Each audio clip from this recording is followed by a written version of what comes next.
Okay, we're live. Hello, Sarah. Hi, How Sarah.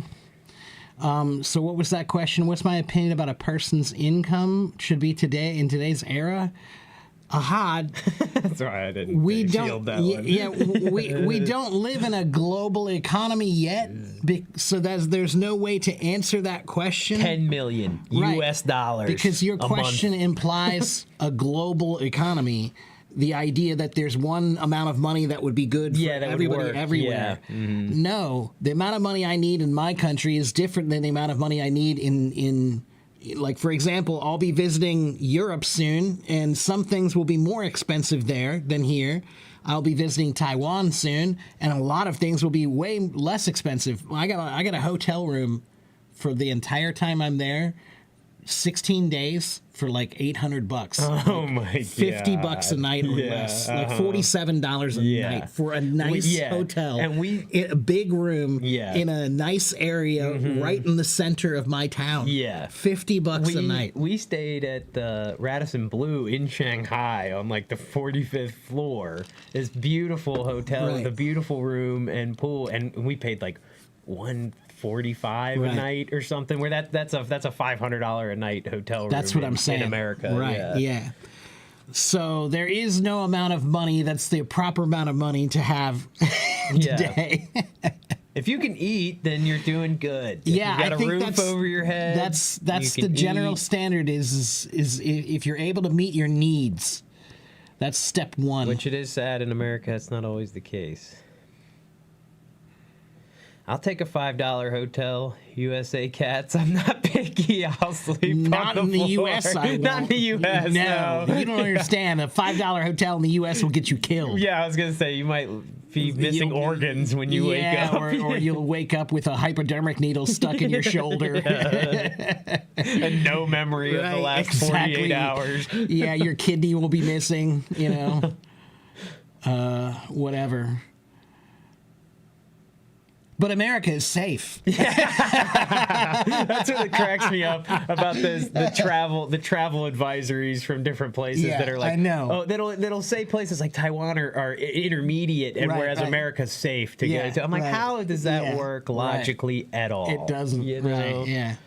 Like there should be travel, warnings to go to certain neighborhoods. in Yeah, your there's city. yeah. I should have travel warnings on my phone when I'm entering. This into neighborhood is a dangerous neighborhood today. Yeah, it's you like, should not go there. I know. I live here. Yeah, right. That's really seriously what they should have. That would be brilliant. Yeah. Right? If you could actually just wake up one day and say, "Yeah, today our neighborhood's really bad. Yeah, It's really dangerous here today." like the weather. Yeah. Anyway.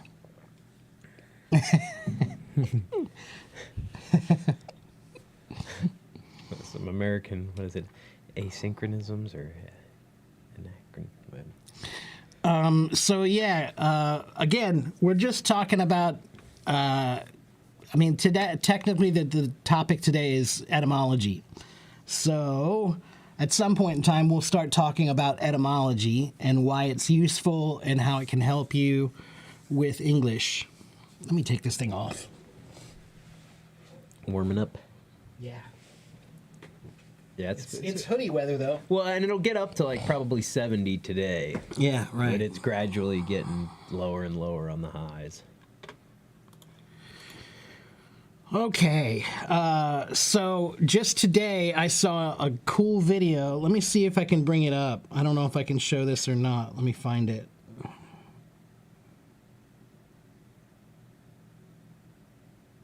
Yeah, etymology. Let's see if I can pull this up on my computer for us to look at. Sorry, I'm having trouble. Let's try in a little while. Shut up, computer. Computer joining in on the stream. That's right. Okay, let's see if I can pull this up. Book a fancy hotel in LA when you're traveling. That'll be nice. It'll be A fancy hotel in LA? yeah. You'll need a lot of Ubers. Yeah, you'll need a lot of money. You'll Yeah, need a you big will. wallet. You will. Okay, so I'm going to try to see if I can show you guys this video. Let's see if this works or not. Oh yeah. You know, sometimes there's sound problems with sharing the sound. I bet we'll hear it, but the question is will they hear it? Right. Okay, so I found this video online just today. There's a girl on Instagram who has an account called Eatymology. Not etymology, but eat, like eating food, Eatymology. And she focuses on the history of the etymology of food words. So she has an interesting video that I just saw today, and I'm going to show it to you now.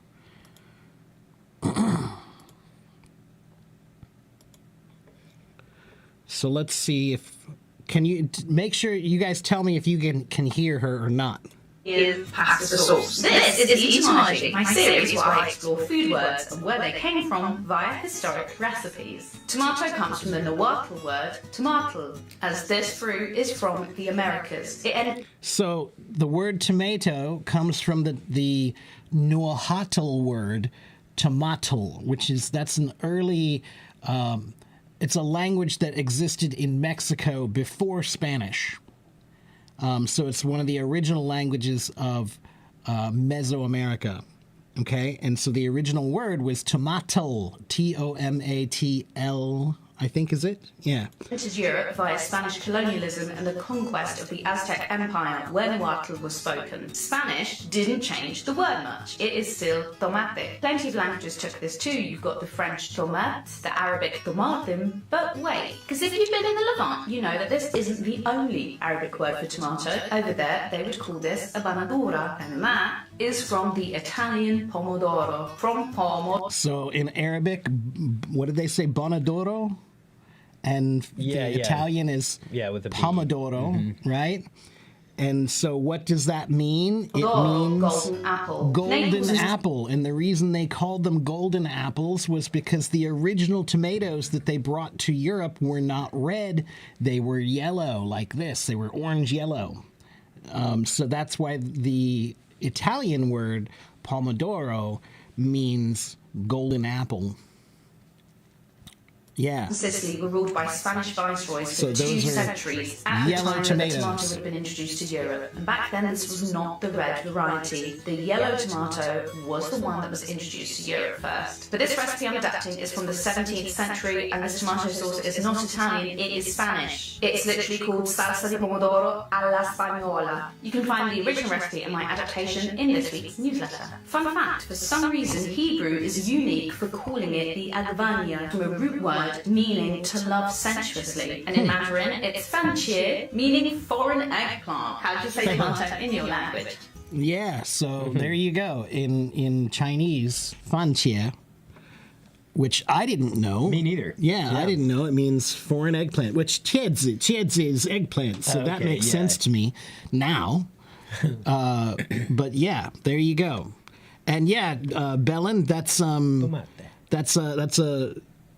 Spanish tomato sauce, a yellow tomato sauce that she was making. That sounds pretty good. I'm not sure if you're familiar with that that recipe, but there you go. That was pretty cool. I just followed her today because I think that's I'm almost jealous of her because she's doing 2 of my favorite things together: cooking and eating, and talking about the history of food. A pretty big following. Yeah, it looks like it. Yeah. So anyway, etymology. So, and we are talking about that type of thing today. We're talking about etymology.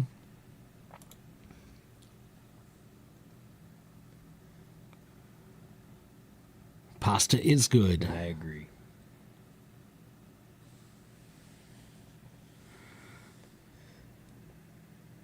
Is that home in the middle? Yeah. Something? What? Let's see if I can find that.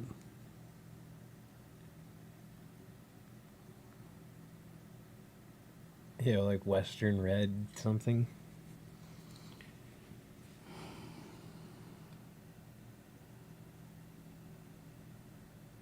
Or no, Eastern. Dong is... Or she is Eastern. What's that last character? I don't know that one. No, I don't know the last character. Yeah, the first one is actually 4. Oh, it is. It's Yeah. yeah. Yeah. It's Sihong something. But I don't Or is know it- what that it's last one not- is. Liam, what's that last character? I don't recognize that last character. What is the Is the first one not Pinyin. Shi from Dongxi? I don't think so. No, it looks like 4 to me.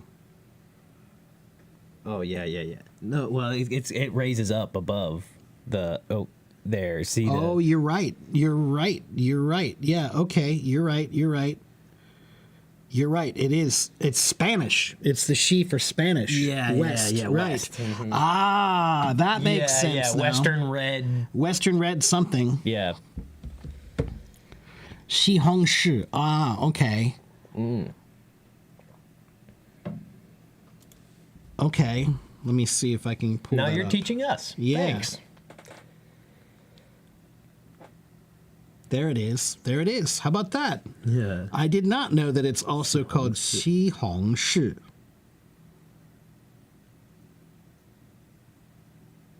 All right. Cool. Yeah, thank you And for it's funny that that's showing us that. that word has the word red in it, whereas the Pomodoro would have been yellow. So it shows that they got it at maybe a different time, probably than the Italians did. Yeah, and it's also funny because the Chinese word for tea is or black tea. What we call black tea, they call red tea. Right. Hong cha. Hong cha. Right, Hong cha.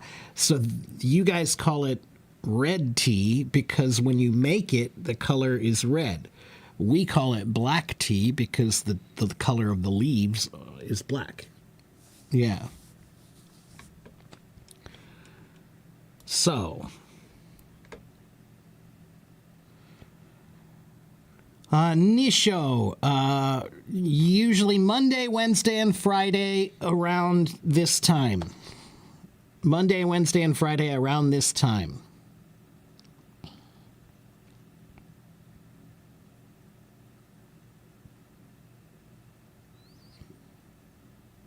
Oh, you use the muti tomatoes? Okay.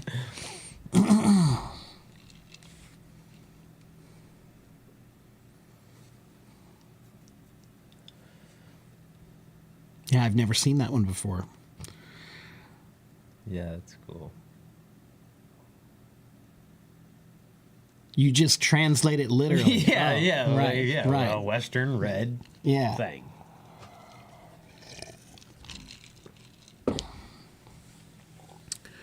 Okay, well, let's talk about some other words since we just got started into etymology. Let's look at some words. We're going to talk. So let me tell you what etymology is if you don't know what etymology is. How many of you are new? Who's new?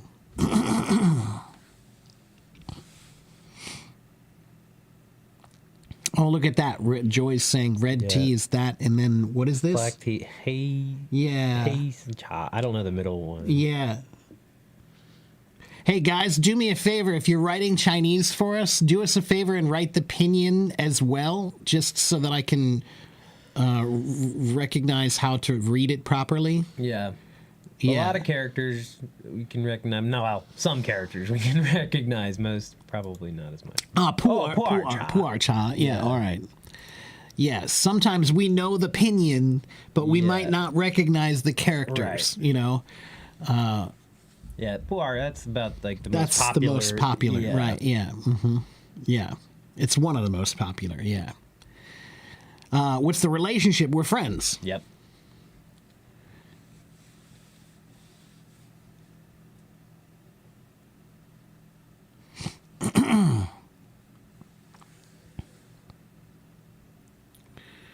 Welcome to new people. So if you're new here, my name is Teacher Mark. This is Teacher Clay. We are talking today about etymology, which means, let me type in the word. He Kai Yuan. That's like his name. Etymology, it means the history of English words and where they come from and how they've changed over time. Right? It's not just English words, it's any language, but it's the history of words and how they've changed over time. Yeah, and it can be a very fun and useful tool for learning English vocabulary, I think. 60% of English words come from Latin or Greek. Some people say it's closer to 40%, but it really is one of those things. It's Yeah. like it's so debatable. It depends on how you look at it. Yeah. You know. And there's a lot of not exact science. That's not exactly knowing right. Exactly yeah. where Some people these are things classifying came certain words as being French words, Yeah. not Latin words. And Right. then you have some that are Greek, and the Greek and Latin get put together. and then, French and Latin, even right. maybe That's what I'm saying. yeah. That's why it's kind of a nebulous, Right. not very clear thing. But I think it's valuable to think of it as about 60% myself, because I think that Latin and Greek are the two most valuable Yeah. to learn. And I think it's important to think of English as like a majority That's of other right. languages. That's you right. know? That's and when exactly you try to right. distill it down less, it makes it seem That's like exactly it's not right. as mixed as That's it is. exactly right. Right. Yeah. Buonasera. Do I speak Italian? No, not really. I know a few words. Leo, but not too much. Is that- But we are going to be talking a lot about Latin, and a lot of the words that we're talking about, come from yeah. Latin that exists still in Italian, right? Like, like good, right? Bene, right? The word bene, meaning good. That's an English word that's really good, or I should say, that's a Latin word that's really good to learn for English vocabulary, because there are many English words that have the letters B-E-N-E in them. So, benediction, benefactor, Yeah, benevolent. We did a whole Yeah. thing. Yeah, we that's did right. A whole part on. So that's what we're going to start with today. We're going to try talking about some Latin root words. Some Latin root words. I'm going to see. I'm not sure if I've done all of these before or not. I'm looking for one that I haven't done before.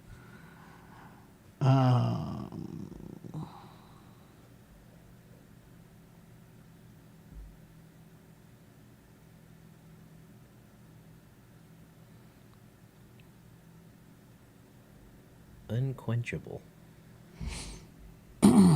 You want me to look up that word, Islam? Is that what you want? You want me to tell you the etymology? Okay. Let's look up the etymology of not bad. unquenchable. Yeah, that's a good Yeah. one. Yeah, sure. Quench. Yeah, I'm quench. curious where that comes Me too. You know, Very much so. to actually. quench. So means not, of course. Right. And able means to be able to, right? So to quench is, let's see, Middle English meaning to extinguish or put out.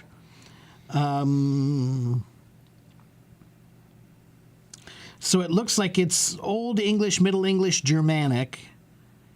And yeah, the original meaning is essentially to like eliminate the desire for something, right? So in this case, to extinguish or put out your thirst, Right. you know, to quench your thirst. But you could have used that also for fire. To quench the fire. Yeah. Uh-huh. Which is almost an opposite sort That's of right. feel Yeah, to it. right. One, you need water, and the other one, I guess you need water, but it's a different. In Germanic, it meant to cool or extinguish by means of cool water or cold water. Okay. Hence, to drench in water. So when your mouth is dry, it's a bit like there's a fire inside, and Yeah, you need you're to, quenching and it. You need right. to quench it. That's right. Yeah. To quench your thirst. That's right. Yeah. And so, but it comes from Old Germanic, quench. The Yeah. word quench. Yeah, it sounds Yeah. like one of those quench. Yeah, the original was Aquenchen. Aquenchen, if I'm pronouncing it correctly. Which is funny because it almost has the word aqua in it. Right, yeah. Almost. Yeah.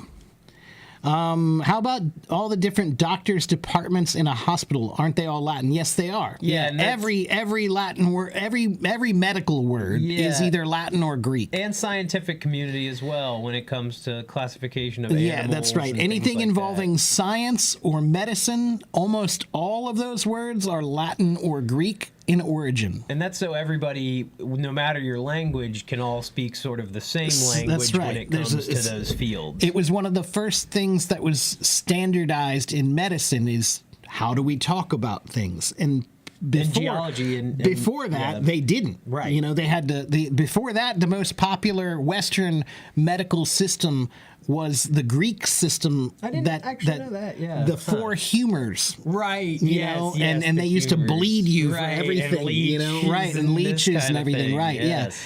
Yeah. So prior to that, they had lots of different ways of looking at the body and the organs and things like that. So Bile, that was for the example, thing, here's yeah. a good word, etymology word. The word hysterical. Right, yeah. Hysterical. That was a diagnosis. It was a diagnosis Yeah. that they used to give women. Right. They would say, oh, she's just hysterical. And it means she's crazy, and the craziness is caused somehow by her internal organs or her body is affecting her to make her crazy. And in reality, a majority of these cases of hysteria were postpartum depression. That's right, And it was yeah. it was a lot of women who had had babies recently. Or and simple their whole- misogyny. Yeah, or just your plain old run-of-the-mill misogyny. Yeah. But that all goes hand in hand, the whole... That's right, the whole, yeah. Not accepting what women are saying is The true. word hysteria comes from the Greek word hystera, which means your womb. And it's also where we get the word. Wow, yeah, the no, word so I didn't uterus realize that it was is that, also there. that it was linked like that. Yeah. Wow, yeah. Yeah, that's what Yeah, that's what I'm terrible. saying. It's misogyny. Yeah, It's that's- straight up misogyny. yeah. They just used to say it's your womb. Right. You And know? it's like, no, I have actual problems in my Yeah, life. but I mean, Yeah. all the way up until the modern era. Is it your time of the month? Yeah, I mean, exactly. come it's on. still, You know, yeah, it's yeah, still right. That's going what I'm on. saying. Yeah. So, hysteria is another good word that has an interesting That's etymology. and I guess that's obviously a hysterectomy. That's right. That's what I was saying. Yeah, Your womb, hysterectomy to remove that. yeah. Right. Yeah, that's exactly right. That's what I was saying. Yeah. And that's Greek. That's Greek.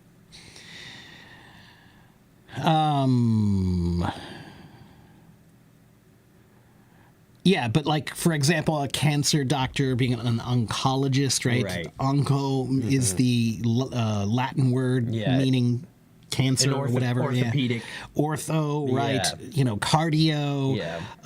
pneumo, Neural. neuro. Yeah. All of those words are all Latin or Greek. Hello, everyone. Yeah. So let's talk about some other words. Let's see.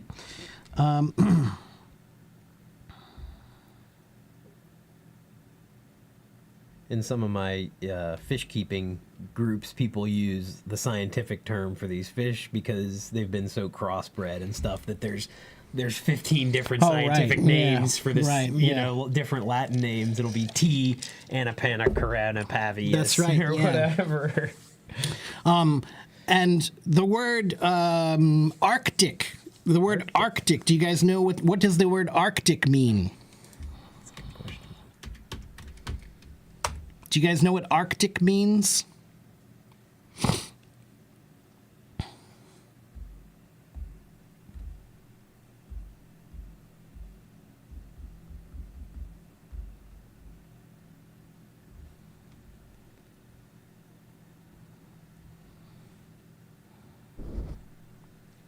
Anyone? Arctic? Do you guys know Arctic? Yeah, when we think of the word, the modern meaning of the word means cold, but the original meaning of the word Arctic comes from the Greek word arctos, which means the bear. Because actually it's because in the northern parts of the planet, there's a constellation called the right. Bear, Yeah. and the only place you can see it is if you're in the Arctic. That's Yeah. wild. And then Yeah. Antarctic would be the opposite. Right, You're on right, the right. other side where you cannot see the bear. Oh. Yeah.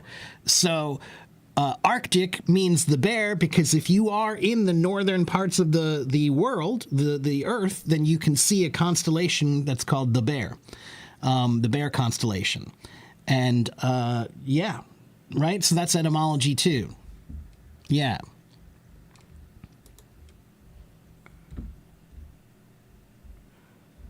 And we're gonna start. I have a good one we're gonna do in just a second. But since he mentioned the word winter, Yeah. winter comes from German, Danish, and Swedish. Vinter. Yeah, winter. Or vintrus, meaning winter. It just, it actually, it really means the wet season. Which, Huh. That's cool.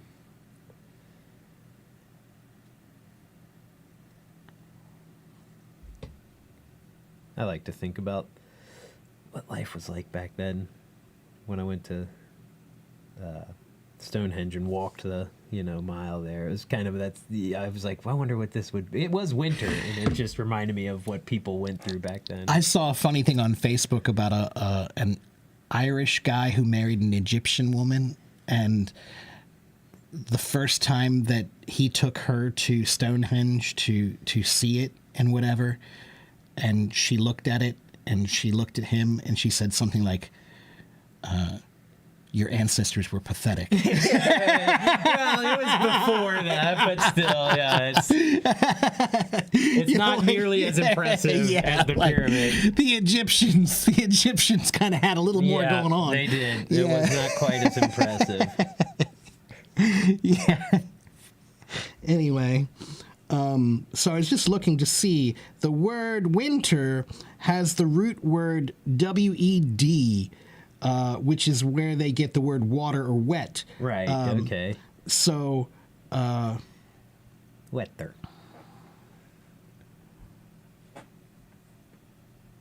yeah, the word water is related to the word winter. Yeah. I didn't know that. Me neither, but that And it makes sense. It makes It's a ton the of wet sense. season, Yeah. right? It's the wet season, whether it be rain or snow. Mm-hmm. And there are some other words that are related there. The word winter is related to the word water, which is related to the word wet, which is related to the word wash. Bellin was wondering if it's related to the word white. That's a good question. Let's take a look. I don't think so. Although I would be curious to know more about where the WH words come from. Right. The hua. Yeah. Okay, so the word white is from Proto-Germanic, Huet.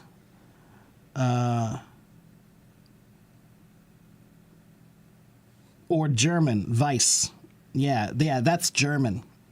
Yeah, it's Germanic. I'm just referring to the color. Yeah. Yeah.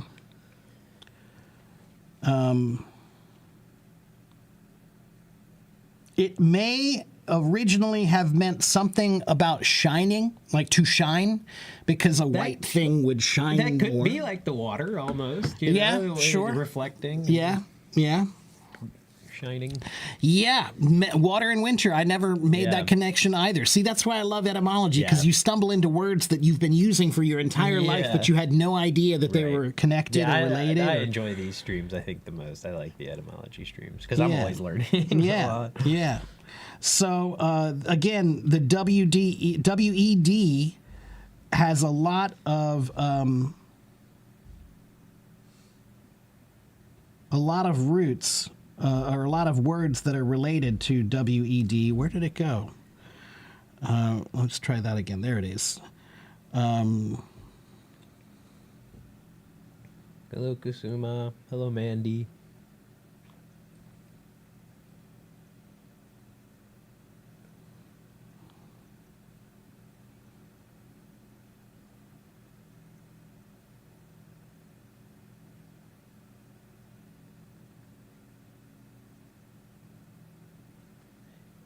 Oh, that's funny. Even the word otter is yeah. related to the word water. It sounds like water. Right, that's Yeah. exactly right. And yeah, originally the word was utros, which meant water creature.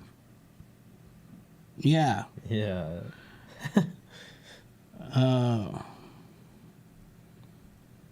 And the word vodka, Vodka. it means little water, Oh. and it's related to that same root. Yeah. So yeah, winter, water, wet, and vodka. Vodka. All Well, related. Winter and vodka go together. pretty Yeah, they well, do. yeah. Yeah. Old boy. Ohio has very different weather than Siberia, Russia. Yeah, I think most everywhere has very different yeah, weather right, than compared to Siberia, Russia. We have a pretty four pretty equal seasons here, about three months or so each. So our winter, really, I consider our winter to be December, January, February. Yeah, that's how I see it. You know, And overall, compared to where the other places I've lived, Georgia and Denver, Denver has, it's almost like, it's like 6 months of winter and then 3 of spring and 3 of summer, and then there's a very 2 or 3 weeks of fall. But we get three months that are pretty warm and hot. Yeah. We get 3 months that are pretty cold, and I would say about a month and a half or so of snow. Yeah, our winters depend. Some are worse than others, but it's just Our like anywhere winters else. are mostly just about being cold, not necessarily a lot of snow. Yeah. Right? We might get a A couple years ago, we had some big snow. we might but get that some was it. snow, Yeah. but it's not No. tremendous. It's not too terrible. Yeah, when I lived in Georgia, in Atlanta, they get an inch of snow, 2 inches of snow. Everybody calls off everything. The whole city shuts down because they're not used to snow down south. I wouldn't say it's warm here, though. No. Let me see. Cincinnati, low temperature in the winter. Our average temp, in the summer is probably in the summer it gets warm. It's hot, but especially here in the Ohio River Valley area, the temperature in winter, it's freezing. So we do get to be about, let's see, minus 25 Fahrenheit, which that's minus 31 C. Like we do have a few days. Yeah. A few days that will be well below freezing. Yeah. They had that one really cold, that polar vortex, they called it, Yeah, or whatever, when right. it was way below. And that So was cold. we will have a few days, maybe a week, that is pretty cold, pretty frigidly Yeah. cold for America, at least. Okay, let's get back to talking about some more etymology. Thank you for the gifts, everyone. It's fall weather, so it's just getting to be a little bit cooler outside. It's perfect temperature for either long sleeves or short sleeves. And he really. had long sleeves on just a Yeah, minute ago. that's right. Yeah. Okay, so let's talk about the letters A, M, B. The letters A, M, B in English. If you see a word with the letters A, M, B in them, can you name some words that have A, M, B in them?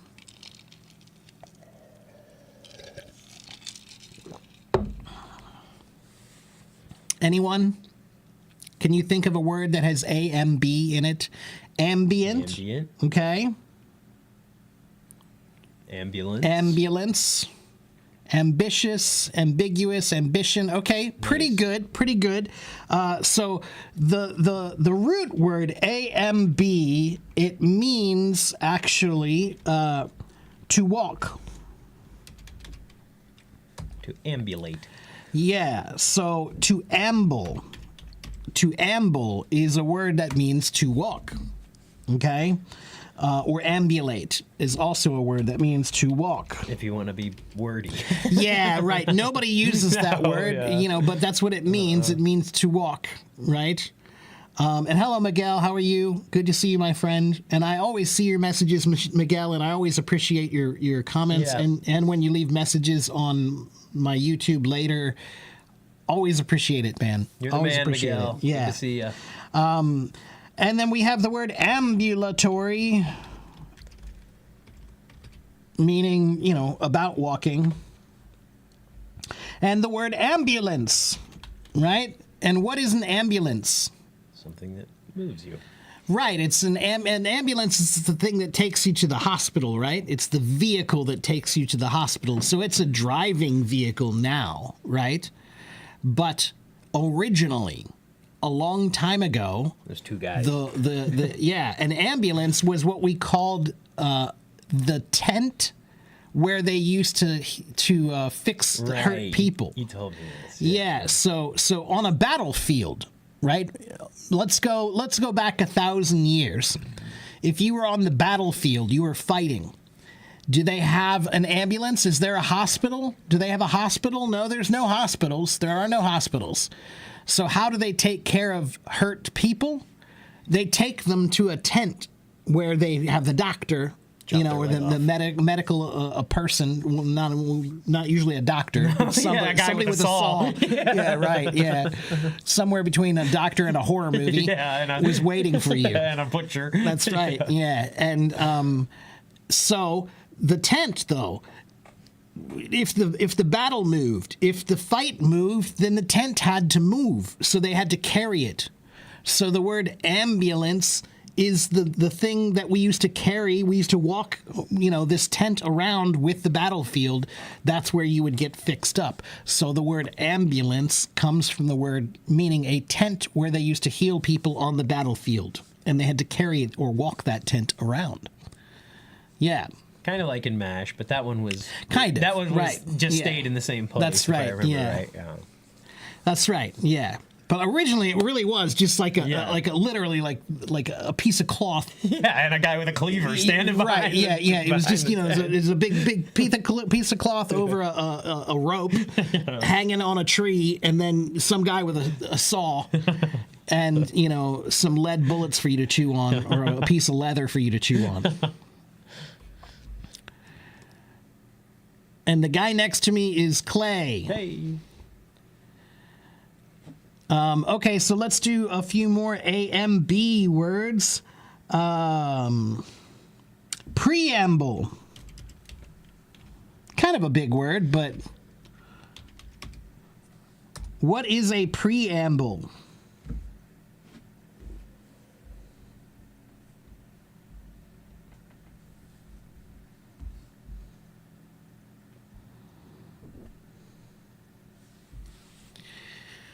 A preamble is the words you say before you say something else, right? So before you say, what you really want to say, then you have a preamble, right? It's like an introduction kind of a thing, right?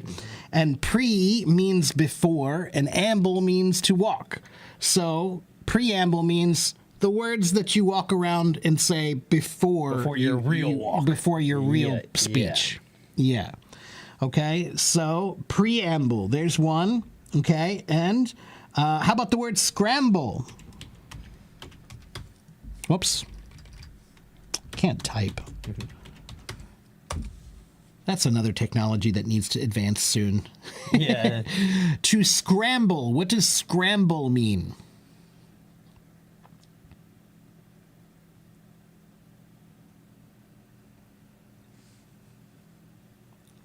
Scrambled eggs. Yep. Yeah, that's right. Yeah. But what does scramble mean?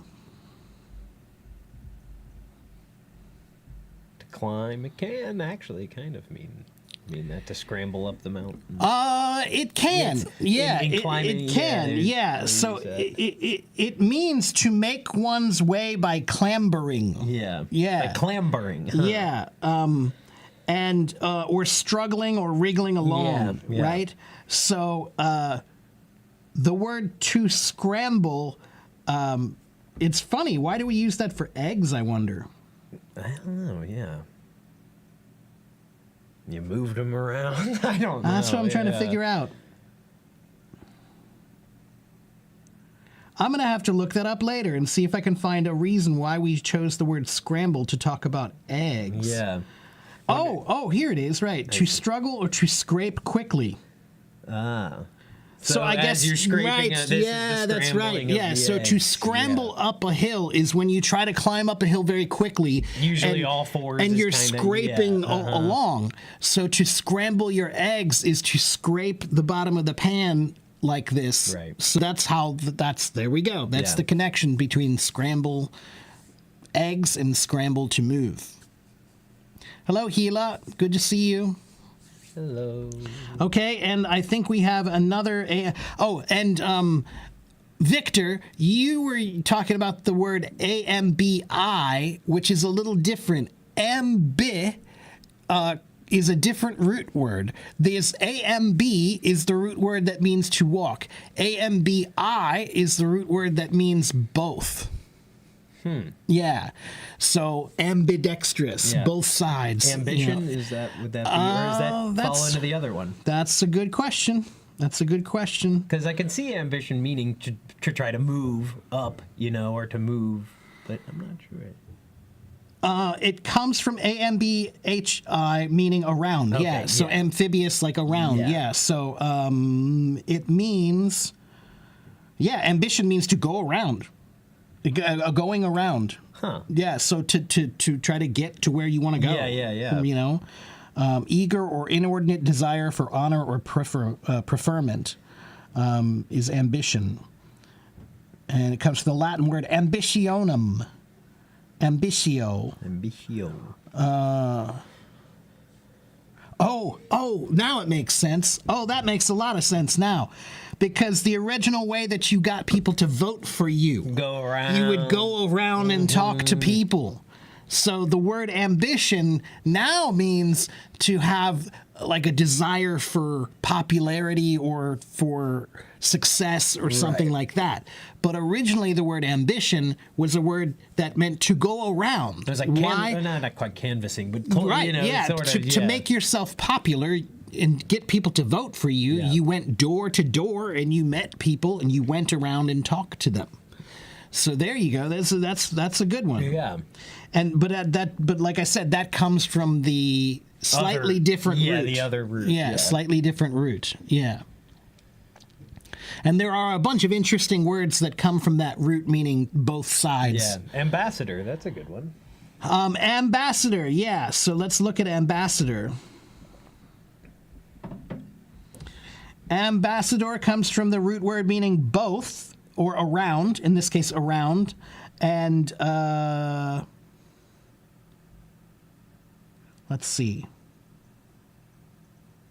Comes from the Latin word ambactus, a servant or vassal, a messenger or servant. And it means the person who you sent around, Right. right? So you sent the ambassador to that place, right?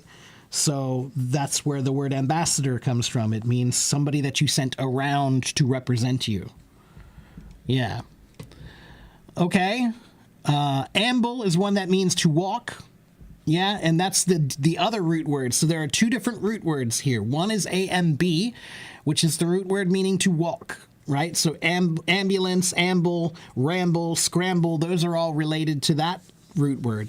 Then we have the root word AMBHI, which is the one where we get amphibious and ambidextrous and all of those words. Which let me go find that list of words here. Where is it?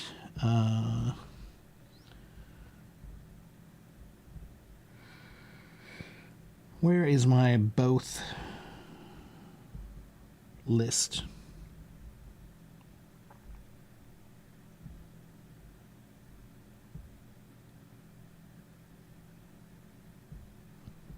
So many words. We got someone asking about the word hopefully in different tenses. I think hopefully can only really be used in Hopefully in different tenses. because I guess hopefully he made it, Is but it's always going to be similar.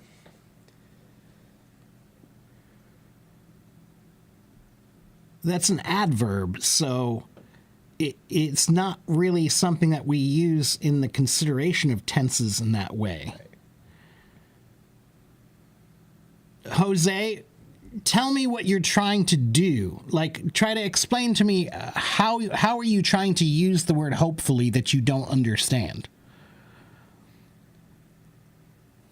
Yeah, ambrosia. There's a good one. Let's look at the word ambrosia. Your voice is ambrosia.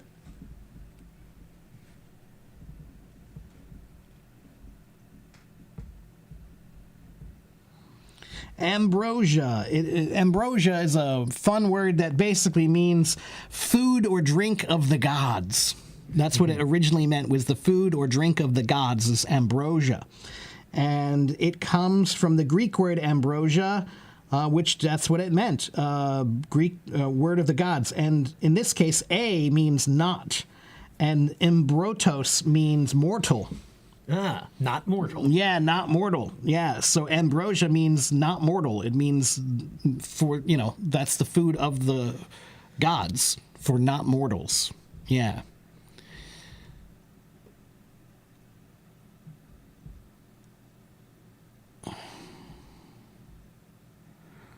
Address as a verb to address someone means to recognize them. Yeah, direct. Directly. Direct. Yeah, So to address someone means to talk to someone. Yeah. To direct your attention or words to someone is to address them. Who are you addressing? Yeah. So think of it, it still means the same thing. Yeah. Your address can mean where you live or where you're from, but it also means who you're talking to. Who are you looking at? You're addressing this person. Or the thing, because you could address a matter. So if you have if you have some type of task you're dealing with and you need to address that matter, right, you need to put your focus onto that thing. And again, etymology will help you here, because address, the original meaning of the word address, the AD means to, and the dress part comes from the Latin word directiare, meaning to make straight, right? So the word directions and address are related, because again, to the directions originally was to direct someone, like go that way, right? You're pointing where to go, right? And to address someone is the same kind of idea. You're pointing where your words are supposed to go or what problem you're supposed to be facing, right? Okay, there you go. Ambivalence is one that means that you don't really have a real choice, or I should say not choice. You don't really care. A strong opinion. Yeah, you don't have a strong opinion one way or the other. Mm-hmm. So in this case, ambi meaning both sides. You're just kind of milling around. You don't have a real opinion about either side, Mm-hmm. and that's what both it means in that case. Yeah. Using it in past, present, and future. Okay. I think we're at. So let's think. So if I use it if I say, hopefully we'll have a good stream today, that's technically future, because I'm imagining the future, Yeah. right? Hopefully you guys are Yeah. enjoying the stream. That might be present, Right. And then hopefully he got home safe. But again, though, But it's hard. Jose. Because that word doesn't change. Right. Yeah, Right. What's the problem, though? I'm trying to understand exactly. what's... How are you using it in the sentence? Right. Why don't you try writing a sentence, Jose, and I'll tell you if that's okay or not. Yeah, that's easy. That's a little That's easier, way easier than this. Yeah. because we're trying to kind of find the question and the answer. Right. I think you're confused because the nature of the word hope implies the future. Right. Right. It's talking about the possibility of Right. something in the future. So that makes you wonder, how can you use it? To address the past. Right. Yeah. Yeah.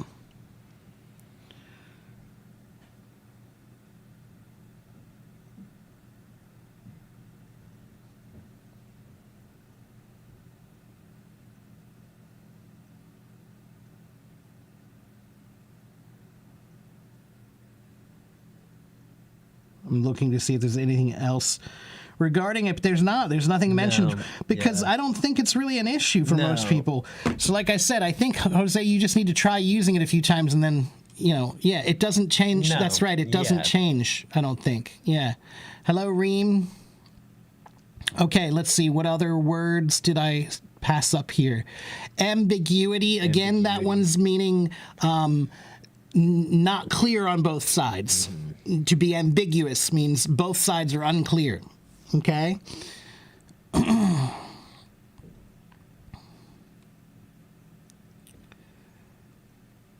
A few sentences with hopefully. Well, we did use a few. Yeah, Used let me it in just different let me tenses. just do that for you. Ambidexterity, right? Dexterous on both sides. Yeah, with both and hands. That's a good one actually to look at too. Let me do this Yeah. very quickly. Let's see.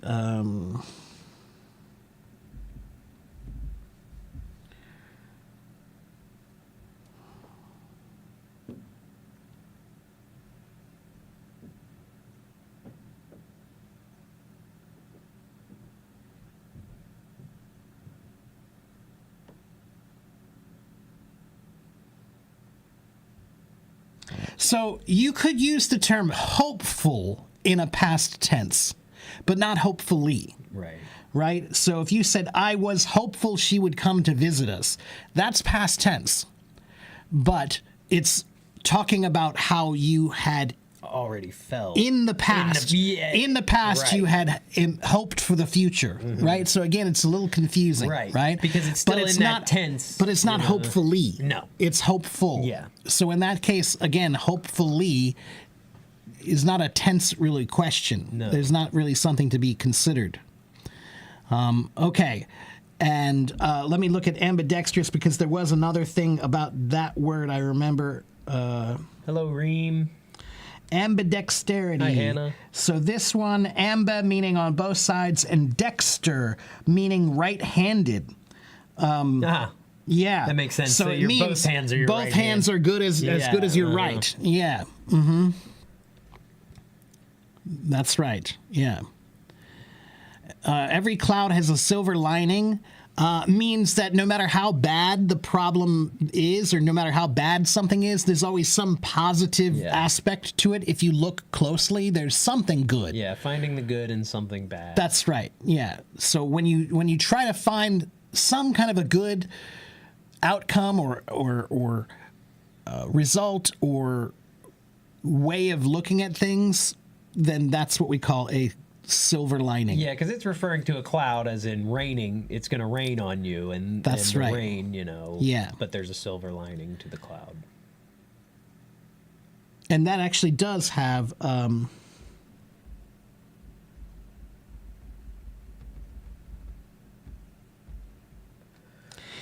let's see.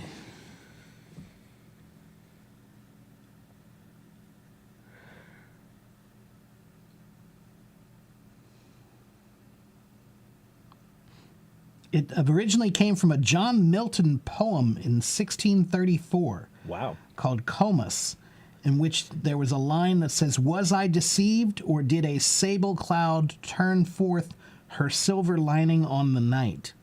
Interesting. That is It is a kind of poetic interesting. sort Yeah. of line. Yeah. So In the Grateful Dead song, every silver lining has the a touch silver of gray. lining means the light of the moon shining from behind the cloud. Oh, that So makes it's not much even more quite sense. the same. Yeah, as so rain. the silver Yeah. lining meaning the silver light of the moon is still it may be blocked, but it's still right, it's still visible. there. Yeah. Right. So it's the positive thing. It's the light. It's the light you can still yeah, see. that makes more sense. Yeah. So there you go. See again, etymology. Yeah. You know, if you dig deep enough, there's always something more. You know. I usually get to have a treat with a glass of milk. What's the meaning of treat in this sentence? Treat in that sentence means like a snack, right? Like a cookie or a Yeah. biscuit or something like that would be a treat. Okay? A brownie, cookie, something like that. Something sweet. And that's right. Thomas said only verbs change in form in different tenses. That's what I'm saying about hopefully is an adverb, right? And so it's not a tense question. Right. But I know why he's confused because because the it- nature of the word It implies refers to the future. Yeah. So it's confusing. How would you apply it Right. to the past or something like that? When we say we can hang out, what does that mean? Well, that's a pretty open-ended thing. Hang out can have a few different meanings. The most common meaning of hang out just means to spend time with friends, right? Doing anything. Maybe we'll go hang out at the mall. Right. And we go to Hanging out at the mall could be walking around, could be Yeah. talking, could be shopping, could be playing games, could be having a drink. Hanging out has no real defined action. It's just people together doing something. Yeah. That's hanging out. However, this term does sometimes get a little bit sticky when you're talking about girls and guys, right? Because sometimes a girl wants to know, are we on a date? Are we dating? Or are Is we this- just hanging out? Right. Yeah. So the term hanging out sometimes is a word that is used to talk about your relationship status. In this case, it could mean, do you want to go on a date with me? Which means officially you like each other and you're trying to initiate some sort of not a relationship, but the start of some sort of connection. Yes. Right? But, yeah, but if the girl says, well, I thought this was a date, and the guy says, well, I thought we were just hanging out, that means the guy is not really interested in anything serious. Yeah. He just wants to spend time with you and have fun, and there's nothing wrong with that, in my opinion. I think that's okay as long as everybody's honest about it. Yeah, I exactly. think there's nothing wrong with that. Hanging out gets a bad rap, I think. Yeah, it does. I think more people need to relax about relationships and Yeah. spend more time hanging out. I think the world will be a better place that I way. agree with that. All right, and let's see, what else do we have here? Hello, Eugene Marie. Hello, Dev. Breakdown mean? Alone. So that word is not nearly as difficult as you think it is, but this is exactly why we learn etymology, because this word, pneumo, means your lungs, right? So it has to do something with your lungs. Ono, let's see if I remember right. So we've got pneumo, ono, ultra microscopic silico volcanoconiosis. And yeah, it's not the first time I've seen that word. Yeah, and it's actually not a very difficult word. Micro means small. Microscopic, I should say, meaning that you can only be seen by a microscope, Yeah. right? Silico meaning coming from silicon, yeah. right? Some kind of silicon-based thing. Volcano. Yeah, it sounds like microplastics in the lungs. That's what it makes me think. Right. Let's see if it's in my... Yeah, here it is right here. So it's a facetious word alleged to mean a lung disease caused by the inhalation of very fine silica dust, Yeah. but occurring chiefly as the instance of a very long word. So this is a facetious word, which means it's a word that people bring up to say, oh, do you know this word? Yeah. They're trying to stump you. It's basically a fake word. Yeah, it's basically a fake word. It's basically a word where they just put a bunch of medical terms Yeah. together to make you think it's... It's not much different than Yeah. supercalifragilisticexpialidocious. Yeah, that's right. Yeah. And it says here that an early reference was that it was invented by a 7th grade student in Norfolk, Virginia. That's funny. Okay, we're going with that story. Yeah, right. That's what happened. Yeah, but what's so funny about it is that when you look up the word, usually I would see all of these root words being defined, but it's not because it's not a real word. Right? Yeah. So yeah. Anyway. But again, that's why etymology is great, because I Yeah. see a word like that, it doesn't scare me. No. I know all the words in that word. So, hola Juan, ¿cómo estás? Mucho gusto. Yo soy Mark.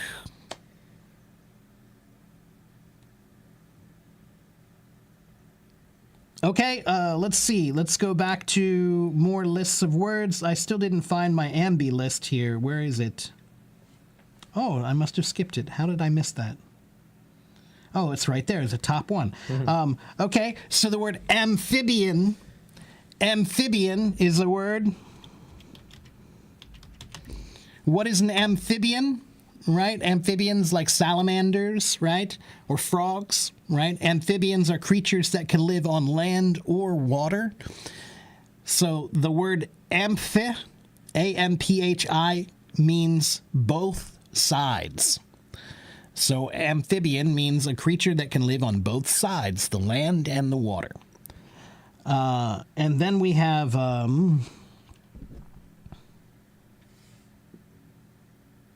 Oh, that isn't the right one. That's bio. Where's... Oh. Yeah. It's in here somewhere. All right, let's just do it this way.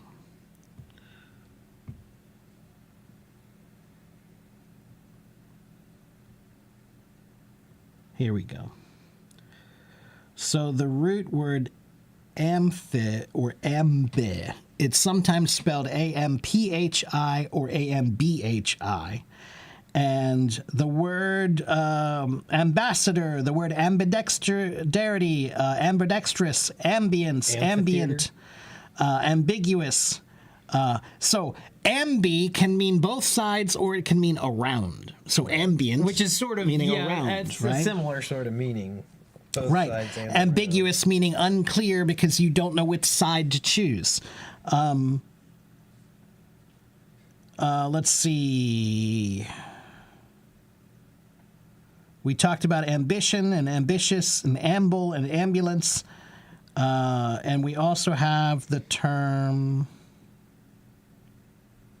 amphitheater. Yeah, Bellin brought that up. Amphitheater, which means around, right? Because what is an amphitheater? It's not a stage with an audience like this. It's a stage with an audience like this. It's curved, right? Right? So it goes around. Right. Yeah. And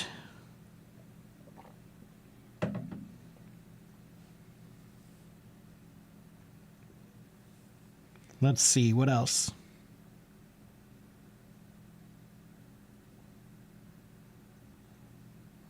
That's most of the good ones.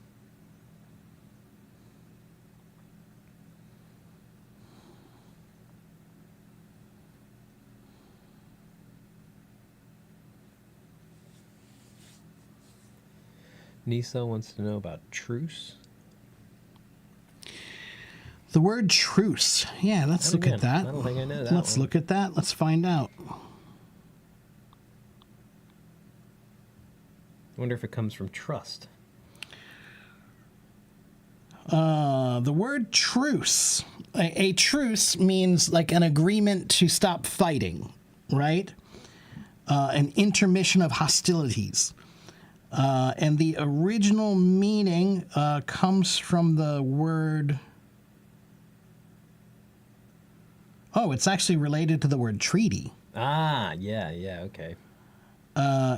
And it is from the word truth. Okay, yeah. Faith, truth, fidelity. Yeah. It's a pledge. You're in an agreement to stop Right. fighting. Makes sense. So the word truce is related to the word truth. Because you can't have a truce if you're not truthful Yeah, with if each someone's other. lying about right. it. It's yeah. not a real right. truce. So you have to be truthful. Right? It's actually Germanic originally. The original word is sometimes pronouncing these old words is really hard. I think it's trewa, or triua. I'm not sure. It's hard to pronounce Yeah, it, but they got all it those- basically means faith All those vowels or smashed faithfulness. together. Yeah, it's T-R-U-E-U. Or no, T-R-E-U-E. Sorry, T-R-E-U-E. Treu. Yeah, right. I don't know how to pronounce it, but it's related to the word truth. Yeah, which is again, sometimes they're like, oh, well, yeah, duh. Right? That makes sense. Okay. Anyone else? Let me make sure I didn't miss any comments. Hold on. Please be patient.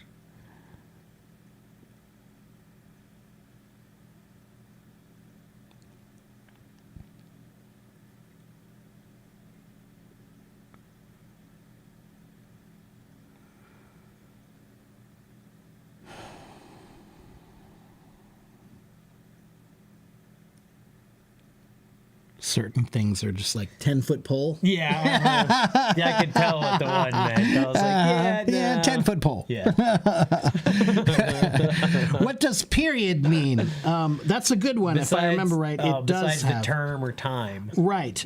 So the word period comes from the Greek word periodos, meaning a cycle or a circuit or a period of time. It literally means a going around.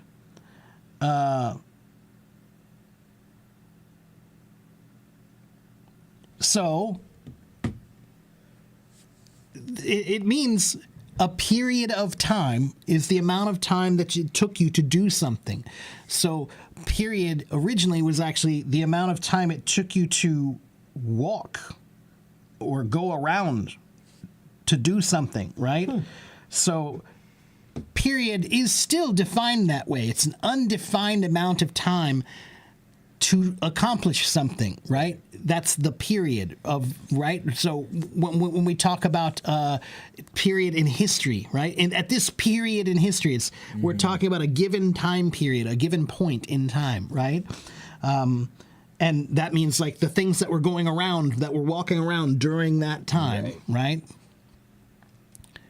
And then in writing, you know, a period being Right. the end of a full sentence. stop, yeah, right. Which is kind of the same thing. This is the end of this structure. Right, it's an interval of time. Yes, That's right, yeah. It says the meaning of dot marking at the end of a sentence is recorded from 1600.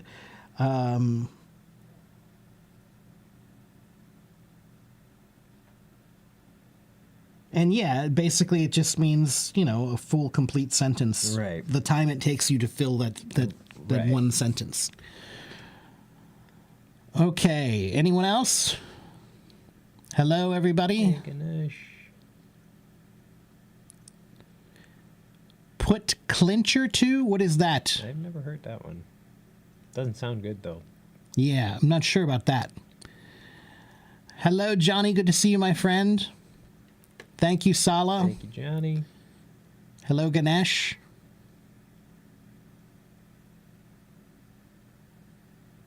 What does suspended mean? Well, let's look up suspended. To suspend. This may have to be my last one, but Oh, okay, I wanna yeah, know about it. okay. Suspend comes from the Latin word suspendere, meaning to hang up or kill by hanging. Oh, So comes from the word sub, meaning up from under, and pendere, meaning to hang or cause to hang or weigh. So to suspend something means to hang it up, right? And originally, yeah, the word suspend actually is related to the word meaning to hang someone, to Yeah. kill them. Yeah, because that's what you do when you hang someone. You suspend them from Right. a rope, right? I think I gotta go though, guys. I gotta go to work. It's been fun hanging with you guys here. Yeah. Mark's gonna stick yeah, around. I'm going to still be here, but you guys can say goodbye to Yep. Clay. Bye, everybody. But I'll be right back. Don't go anywhere. Thank you, sir. You're welcome, That was man. fun. Yeah, and again, man, anytime that you feel like, you know, it's a bit much, Yeah, that's fine. Mondays It's- right now are just That's kind of okay. tough. It's for not a me. big deal. That's all right. I'll do Mondays myself, and we'll Okay. do Wednesdays and Yeah, Fridays. 'cause Wednesdays and And Fridays are again, just easier. we also need to really try to get on figuring out the remote situation, Yes, because that could change things significantly. Yeah, yeah, You wouldn't have to come here No, at all. it would be- you know, it would and be if- a lot easier. Especially if you've got VIP, we could just both be Yeah. on the screen at the same time. Yeah, for an extended period. Yeah, of and time, so yeah. long as you got the connection, and Yeah, and I then do, it I've should got- be fine. I can even plug straight in. And now to you got the router. microphone, and you got the Yeah. you know, your audio and quality should Yeah. be just as good as mine and video too. And then so. the Renaissance Fair too. If you're, Oh, yeah. let me know. 'Cause Yeah. Dude, I love the Renaissance Fair. Me too. And the next Yeah. 2 weekends I'm off. You know, Okay. I don't have anything going on. Yeah, Yeah, yeah, that would be the school last stuff, big so. thing I'd like to do before I go to Yeah. Europe. So. Yeah. Well, let me Yeah. know the dates that work for you. And It'll be I'll fun to fucking- go to a fake Europe before I go to the real Europe. Yeah, exactly. See ya. All right, see ya. All right, one moment, everybody. Let me get adjusted here.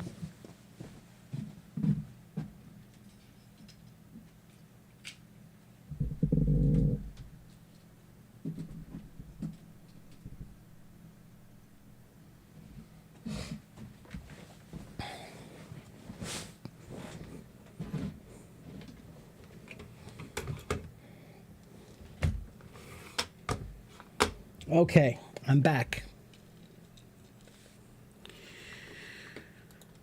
Yeah, Clay has to work every day around 11 a.m.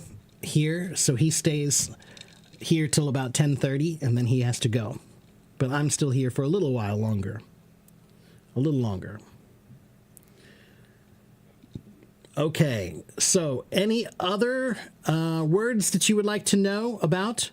Bipolar, bi means two, and polar comes from the term, the Greek term polis, I think. No, polaris. Let me see. Let me double check.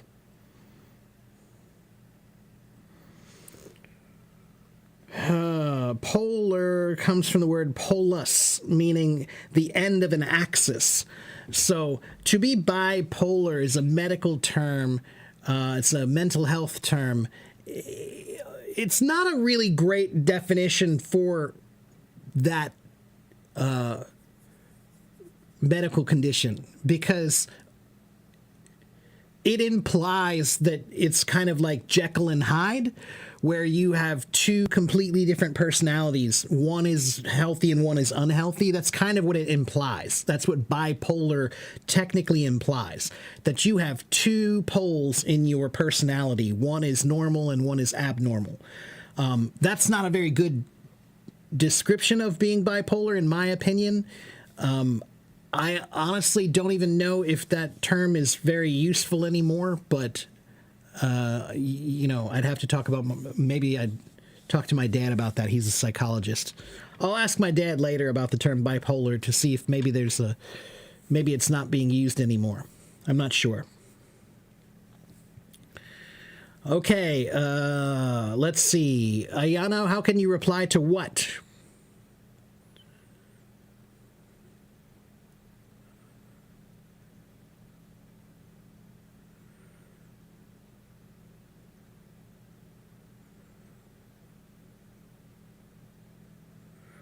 When men make friends, they're more cool together, but girls' friends, they mostly fight and they reveal secrets.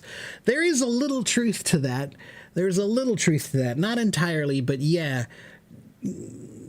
Generally, guys aren't in a competitive... Guys who like each other aren't competing with each other. Girls who like each other may still feel like they're competing somehow with each other. That seems to be the psychological effect. But let's not go down that road too much. What about the word phone? Where does the word phone come from? That one's actually pretty simple. So the word phone originally comes from telephone, right? Telephone was the original word. And tele, T-E-L-E, means far distance, right? And phone comes from the Greek word phone, meaning sound or voice. So telephone means to make your sound or voice go a far distance. That's what a telephone is. Okay?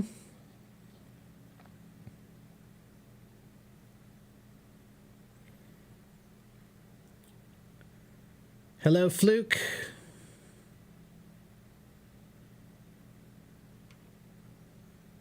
You're welcome.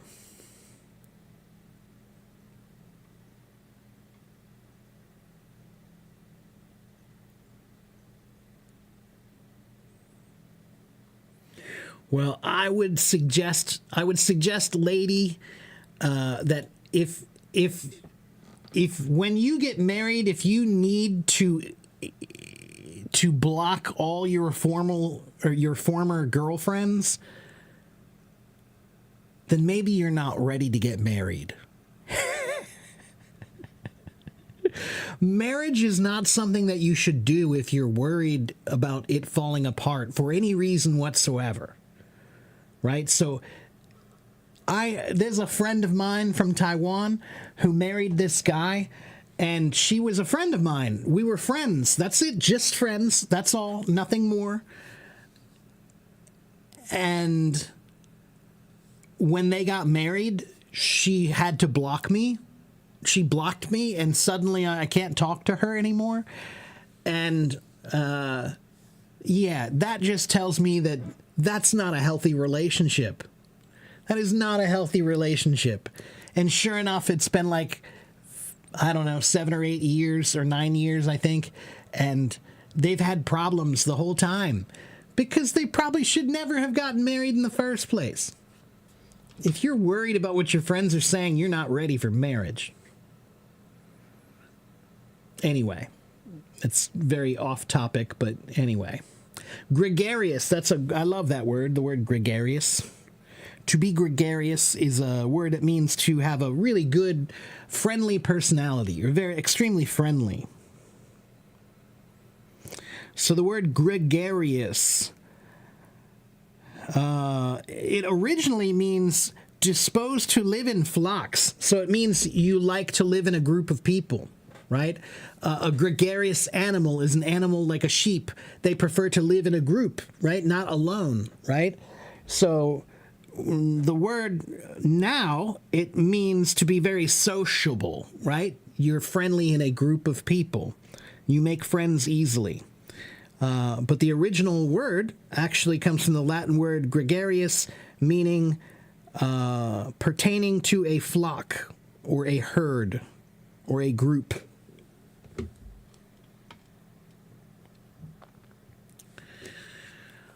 Let's see. Can I advise you how should you study a vocabulary for a beginner?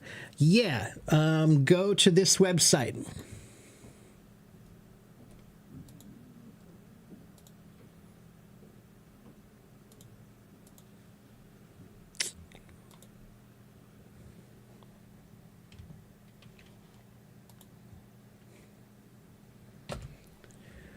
Go to that website, Miat. They have a lot of great, easy vocabulary games in that website. GamesToLearnEnglish.com. Okay? Yeah, creatures that like to live in a group are gregarious. Gregarious. People persons. That's right. Jean Frank. Wow, Jean Frank. Long time no see. How are you, my friend? It's been such a long time. I hope you're doing well. Oblivion. How can you use oblivion as a noun? Well, I blew it into oblivion, which would mean like to explode something into nothingness, right? So,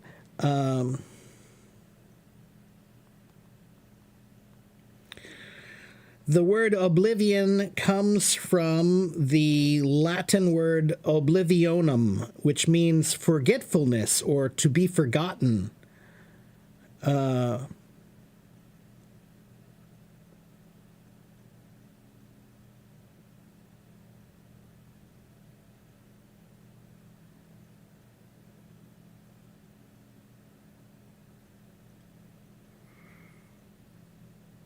One moment.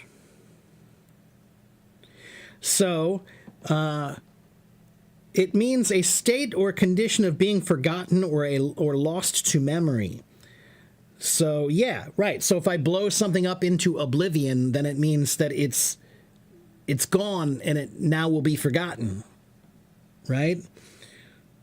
Oblivion is the state into which a thing passes when it is thoroughly and finally forgotten.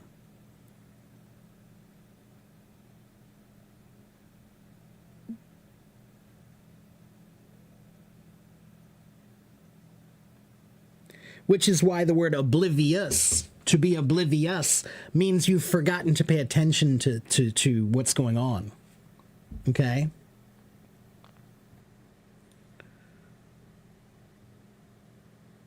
And what does a remote job mean?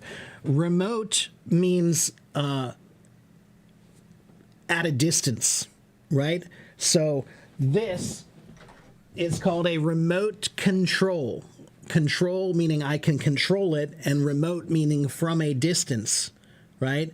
So a remote job means a job that you can do from home or from another place, right? So maybe you work for a company in the United States, but you live in France. Or maybe you live in France, or you live in the United States, but you work for a company in France. right? That would be a remote job.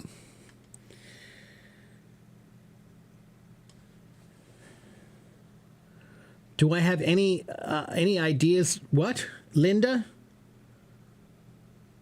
Samaisa. Pictogram? Is that, you want me to do that word? Pictogram? It's not a very commonly used word anymore, but a pictogram comes from the Latin word pictus, meaning painted, and gram, meaning to write. But we never use the word pictogram or pictograph anymore for anything that I can think of.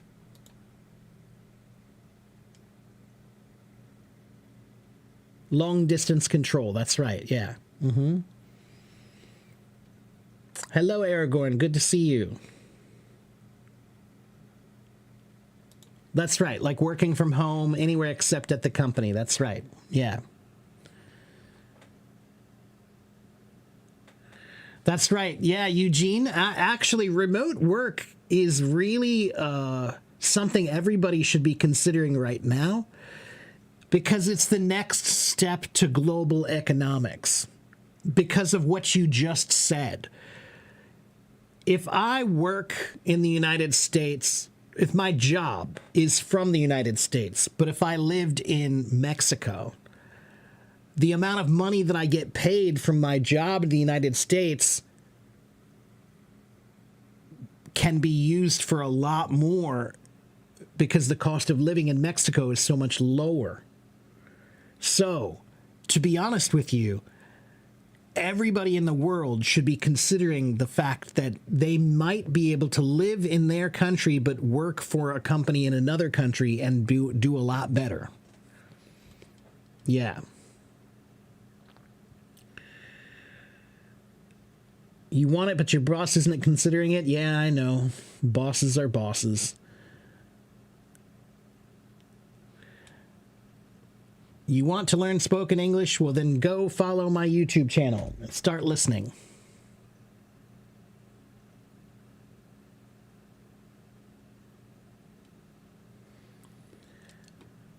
You going to pick up the kids? Yeah, I would love to come pick up the kids with you sometime, Bellin.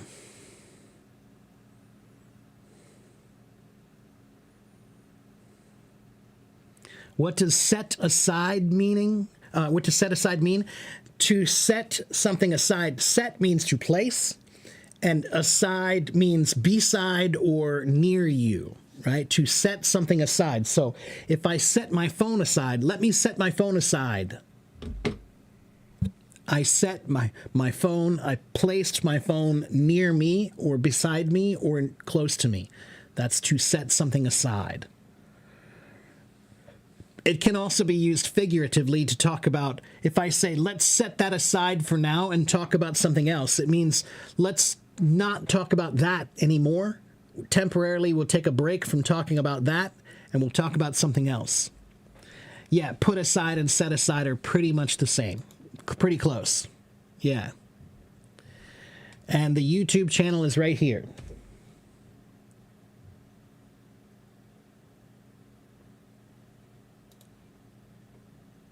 Jean-Franc wants to come talk to me. Let's talk to Jean-Franc.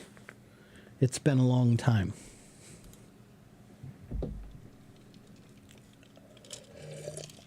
Hello, Mr. Mark. Hello, my friend. How are you? I'm fine. It's been a while. It's been a Many long things time. has happened recently. Yeah, it's been a long, long time. I'm glad to see you, though. Yeah. Me too. Me too. It's always good to see, Yeah, I like, mean- sometimes, you know, 6 months will go by and then suddenly I'll see a face I haven't seen in a long time like you or something, you know. It's nice to see some people come back. So how's life going? How's Yeah. work? Work is fine. Many things has happened recently in my life. Yeah? I got another job.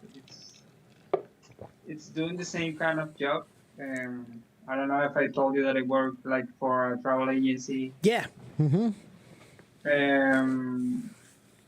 Well, I got another, but it's I'm working for another company. It is the same kind of job. It's just another company. the good thing is the salary is a little bit higher than my previous job, and what else can I say? I just moved, and That's great. Where'd you move to? no, I moved. I Oh, still you live mean in the the same city. job? It's Ah, just, you mean the job? Right. Yeah. Yeah. Okay. I understand. I understand. Okay, but it's going pretty well. yeah, it's going pretty well. I'm fine. I'm fine. It's Okay. going pretty well. Good. Good. And improving my English every single day. Trying to improve my English Yeah. every single day, learning new words. And you are, man. Yeah. Again, I can remember, one of the first times we talked that wasn't quite so easy. You were a bit, Yeah, it wasn't quite so easy. you were a bit Yeah. nervous and you didn't quite find your words so easily, but now you're very comfortable with your English, at least with me. Yeah, I think it's, one of the great things that this app has is, my God, you can talk to many people. You can learn a lot of words. Yeah, By talking to people. the thing about this app that people don't understand is that if you want to learn a language, you have to be able to practice that language. You have to be able to use that language. So if you get an app like Duolingo, that's great for learning the vocabulary or the grammar or the ideas of the language. But at some point, you have to actually interact with people using that language or you're wasting your time. Studying a language without Yeah. using the language is pointless. So, Yeah, I used to Yeah. do that. I remember I used to just doing these kind of things like, reading a dictionary. And I'm not saying that it's not good. I'm just saying that, as you said, at some point you're gonna have to use those words. So right. the Yeah. best way to use them is like interacting, That's right. with people. Yeah. Yeah, and I have improved also my listening a lot because, as I mentioned, I work for a travel agency, and it was I used to struggle to understand native speaker, like for example from England, from British countries, but now it's easier for me. It's getting easier and easier. Good. Yeah, now. Yeah. I'm glad. I'm glad. Good to hear that. Good to hear that. And I like, as always, I like to hear you. I like the way you explain words. You make it so easy. You make I you try. make it so easy. I try. I try. I'm Yeah. glad you say And that. And what about you? How is your? I'm okay. I'm okay. I can't complain. I've reached that stage in my life now where I realize that I'm more blessed than I give credit for. That I should wake up every day and complain a little bit less, because there are many people I know who have much bigger problems than I do. So it's not that I don't have problems, but I've tried to get more perspective on my problems and try to remind myself that, if I have a problem with my computer or with my website or something, that's not as big a problem as some people I know who have trouble finding food to eat or a place to stay or, yeah. So or people who has health issues. health issues, or people who live in a war zone, or people who don't have a home, or, yeah, right. So that's what I'm saying. I'm trying to wake up and just remind myself that my problems are not nearly as bad as they could be. So, suck it up, Mark. I like that you brought this because, I'm gonna tell you this. I used to be this kind of person who used to complain also with the life.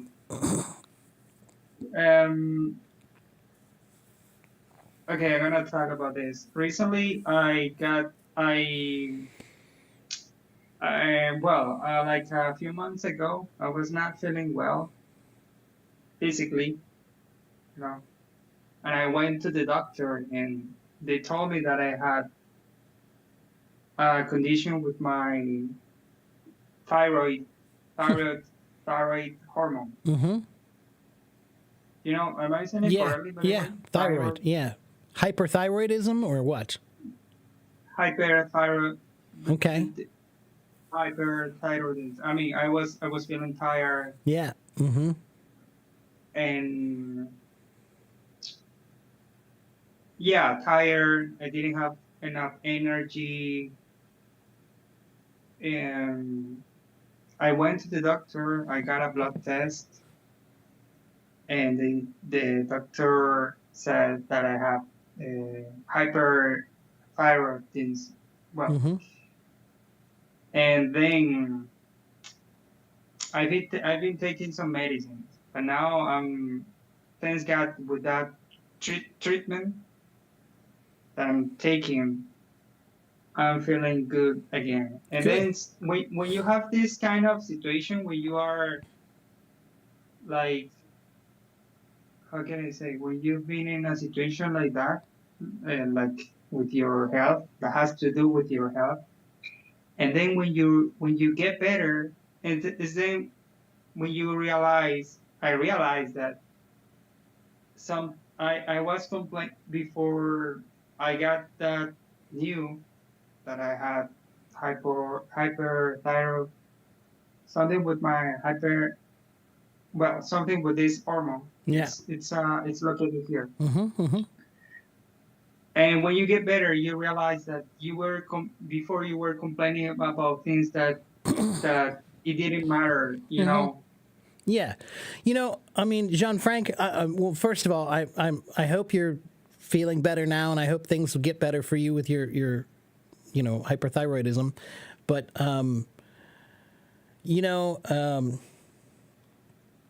what was I going to say?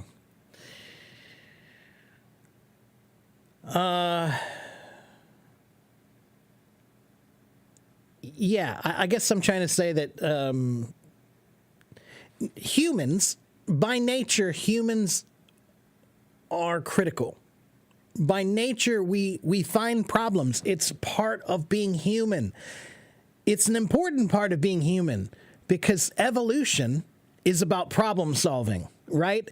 We can't keep going if you can't solve the problem, right? So if the tiger wants to eat you and you have to figure out, well, am I going to let him eat me, or am I going to figure out a way to kill him so I can eat him? You have to solve the problem, right? So everything in humanity is about looking at things, and our first reaction is always, that's not good enough. That's our first reaction, is we always look at things and think of how something could be better. That's natural, and it's good that we always try to find how things could be better or improved.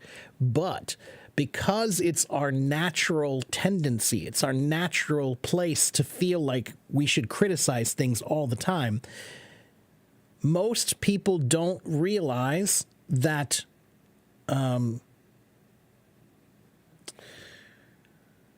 that it's much easier to criticize things than it is to support them or to be, positive about things, right? So it's normal to feel like you're a critical person, and it's normal to be unhappy because that's the nature of being a human. We look at things and we see what's wrong with it, not what's good with it. That's the first thing we do. But that's why I think it's an important lesson in life. At some point in time, you have to recognize that it is our natural tendency to want to always see that this could be wrong, or this is bad, or this could have been better, or this should be better. And sometimes we have to recognize that it could be a lot worse. Yeah, it could be a lot. Yeah. This could be a lot worse. Yeah, right. So I think that it's our natural tendency to want to always be critical, but we also have to give thanks or consider the fact that we could have a whole lot worse problems than we do, or the situation could be much worse than it is. So Yeah. like I said, I have problems every day. Every single day I have a problem, you know, whether it's my computer or my website or my book or my students or the parents or, you know, every single day there's something that I have to do that it, you know, you feel like it's not good enough or it's not enough. But that's why, like I said, that's why I really do truly admire people who are truly positive people all the time. You know, when you meet that guy who's just always positive, no matter what's going on, he seems like he's always positive and happy. I have strange feelings about people like that because on the one hand, I really admire them and I think, wow, that's amazing. Every day you wake up and you seem to be happy and positive and have this great energy, right? But on the other hand, there's another part of me that looks at them and says, "What's wrong with you? Why are you so happy all the time, why man? you're not complaining about it? Why Yeah, you're come always on. so happy? Yeah, there's got to be something wrong in your life. Stop trying to pretend like everything's always good because it's not. That's just not humanity. There's always something to look at that could be better, you know? It's like I said, it's the nature of humans to be critical, but that's why we have songs. There's songs about this idea, right? For example, a long time ago, there was a song called "The Sunny Side of the Street." And it was all about, well, you have two sides of the street that you could walk on. You can walk on the sunny side of the street, or you can walk on the dark side of the street. You know, and that's life, right? Are you walking down the street on the sunny side, enjoying the beautiful things, or are you walking down the street and seeing all the bad things? You know, that's one, you know, or there's a famous song from a movie. Which movie was that? The Life of Brian, maybe? It's a song called "Always Look at the Bright Side of Life." Always look at the bright side of life. And it's this fun song that's just always about how life could be worse, right? And it's funny, when they sing that song in the movie, it's a guy who's playing Jesus, and he's on the cross. So he's on the cross, right? He's got his arms up there, and he's up there, and he's about ready to be crucified and killed. And he's up there on the cross, and he's singing, "Always look at the bright side of life." And, you know, it's funny because, yeah, he's on the cross, and he's about to be killed, but he's singing the song like, "Always look at the bright side of life," you know, and that's, like I said, I think that's an important lesson to learn as a human is it's natural to be critical. It's natural to find fault in things and to want to see how things could be better. But it's also it's dangerous too because I know what you mean. It's like, for example, you can see people like complaining about their jobs, right? Mm-hmm. But there are people who doesn't have jobs. Who don't have jobs, and they're complaining about. That's what I'm trying to say. Right. Yeah. You know, like when I complain, how's your dinner tonight, Mark? It's not that good. This steak doesn't taste that good. I didn't cook this steak as well as I could. And there's somebody who doesn't have any food at all, and I'm complaining about my steak. You know, like that's what I'm saying. It's natural. It's human nature. That's right. Yeah. Now, on the other hand, that doesn't mean that my problems mean nothing. You know, like it's a balance in life where you have to recognize that your problems are not as bad as they could be, but it also means your problems are not insignificant. Your problems are not nothing. They are something, but you just need to keep some balance on that and some perspective. Some perspective is always try to remember, you know, what it would be like if you were in somebody else's shoes, somebody who didn't have what you have. Yeah. Yeah. And, you know, after I started feeling well, after I started this treatment after I started taking this medicine, and now that I feel better, is that it's when I thought that yeah, things could be worse. You Yeah, know? right. That's right. They could be worse. Right. Yeah, man. You know, that's again, that's life. And that's why art is so important, because art reminds us of the things that truly are valuable. You know, art isn't based on money. Art is based on emotion and feeling and connection. And so music touches us and makes us feel things and makes us recognize what's real and what's not. You know, art You know, touches us. Mark, And, yeah. now that you're talking about music, and a few days ago I was listening to a music that I like. I'm pretty sure you know that music. You know that song. I'm pretty sure you know that song. And but I'm trying to understand the meaning behind that song. It is Stairway to Heaven. Ah, yeah.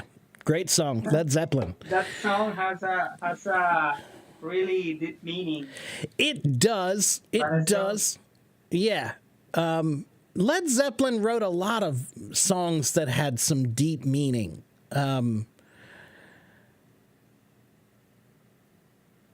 They were very poetic about their songs. So they wrote these songs that had almost like a story to them, you know.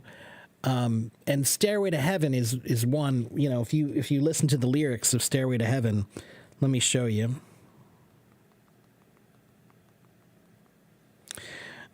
They say, there's a lady who's sure all that glitters is gold, and she's buying a stairway to heaven, right? And when she gets there, she knows if the stores are all closed, with a word she can get what she came for. And she's buying a stairway to heaven. So, let's see.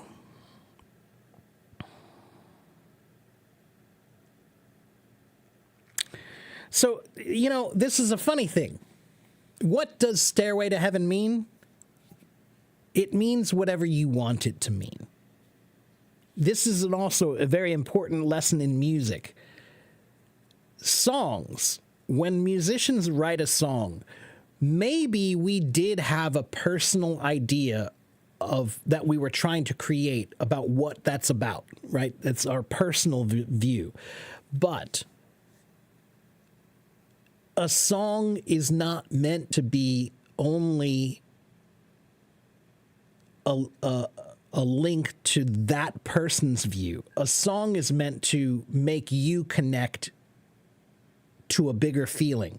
So what that means is, I know what that song means to me, but that doesn't have anything to do with you.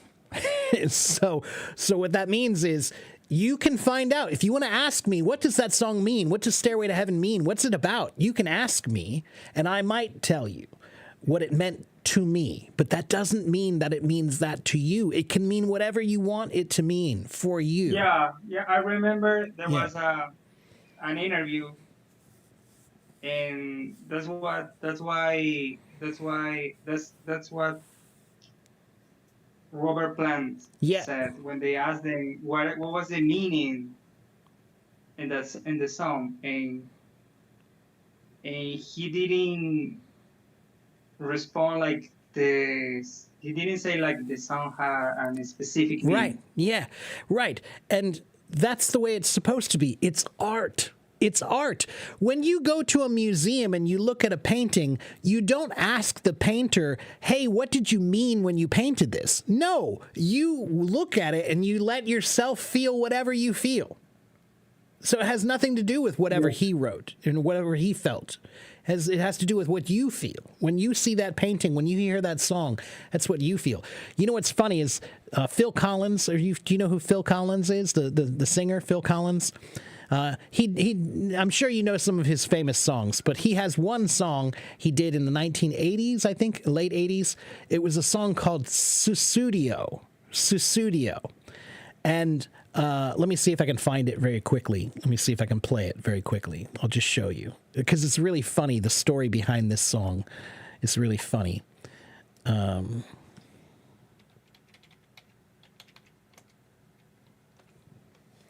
So check this out. I'm going to share my screen.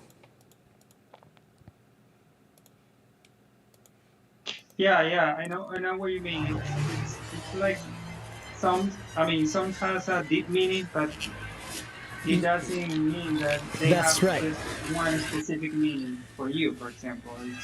So check out this song for just a second. Okay, let's see. Here it comes.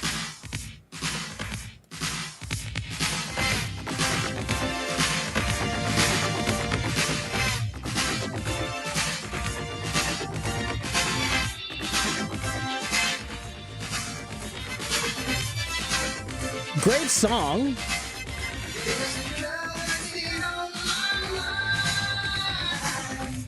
Now listen.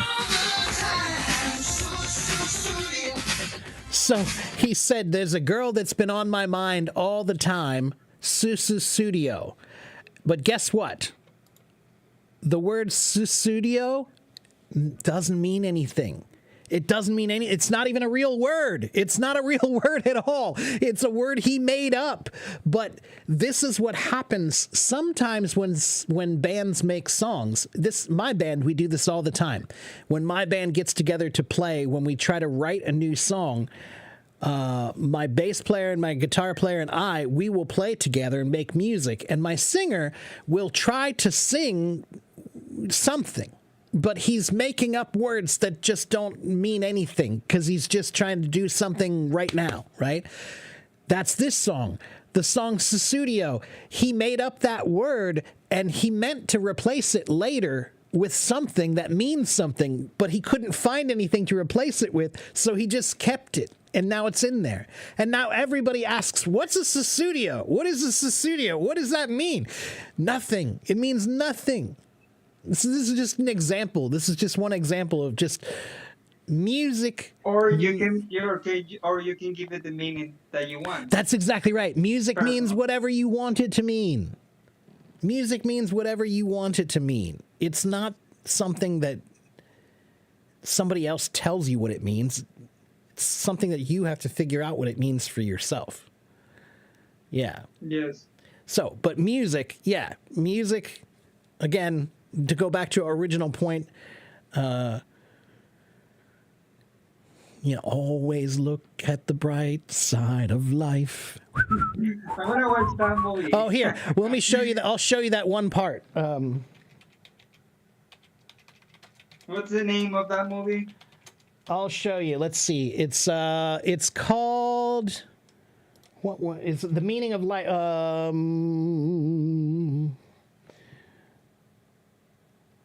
Movie. Which one is that in? It's in The Life of Brian. It's called The Life of Brian. It's the movie. Yeah, and here, let me show you. I'm going to show you that scene where they're on the cross and they're being executed, right? They're being killed, and he's singing this happy song.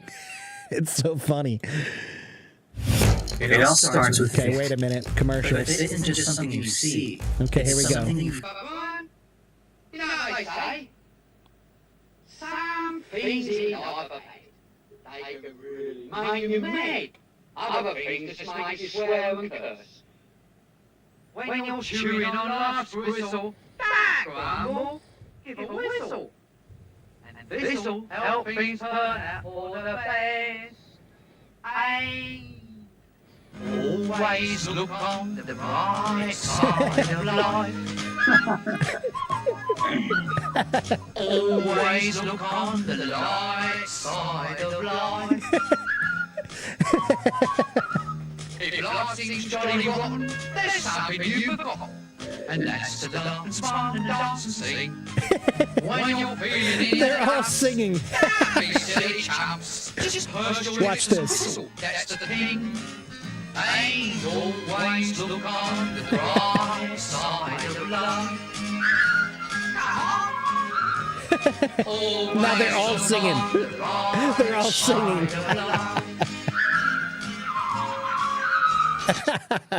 I just love that. It's so funny.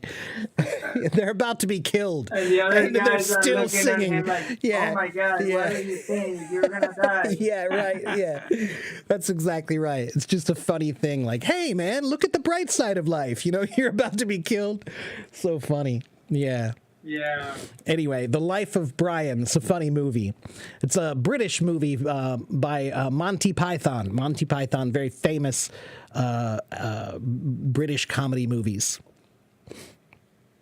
Monty Python is Yeah, the yeah, actor, or? yeah. Life of Brian is the name of the movie, and Monty Python.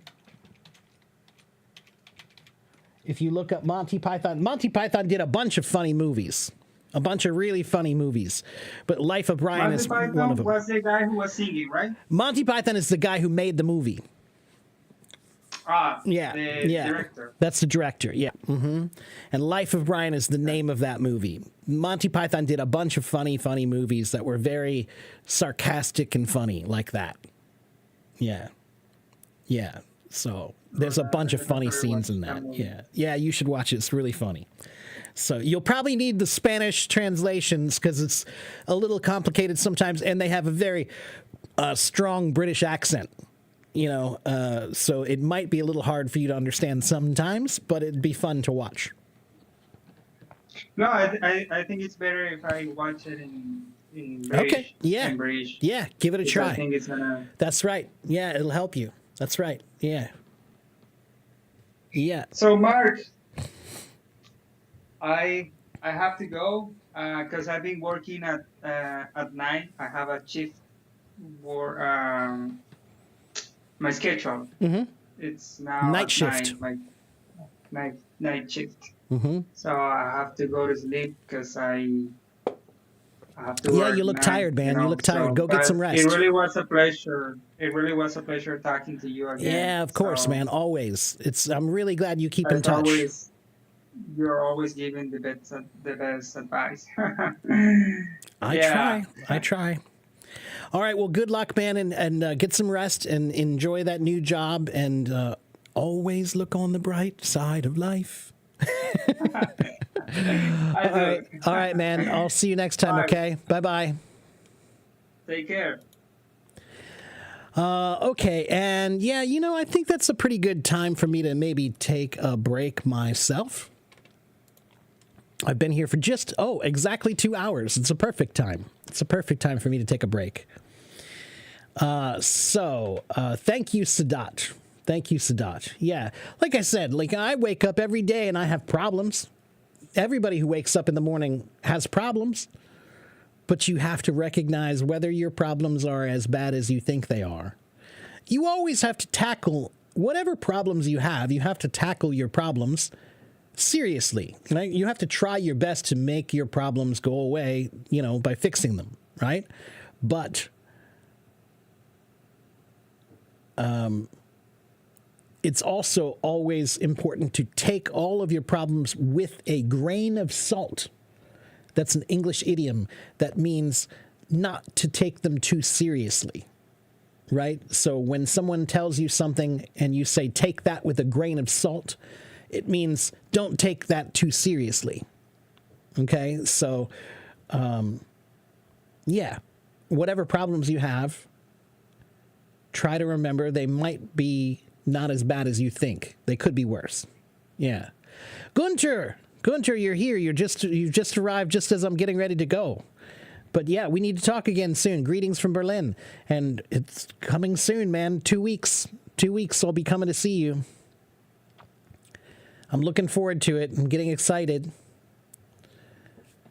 So I got to go get my COVID shot today and make sure I'm COVID ready. Hopefully I won't get sick from the shot itself. But yeah, Mohammed, I would like to talk to you, but it's time for me to go. I've been here for 2 hours, so I need to go take a break. And yeah, always look on the bright side of life. Always look on the light side of life.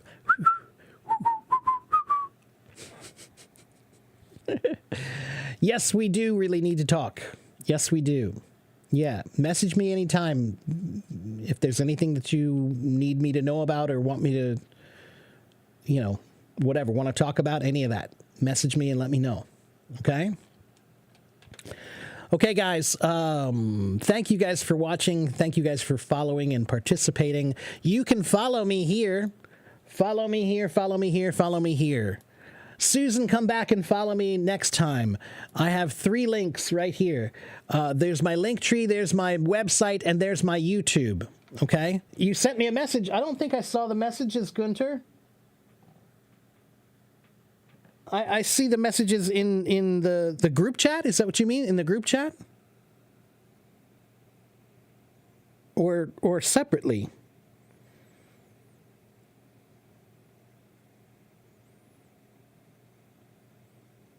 I only see Bellen's messages mostly.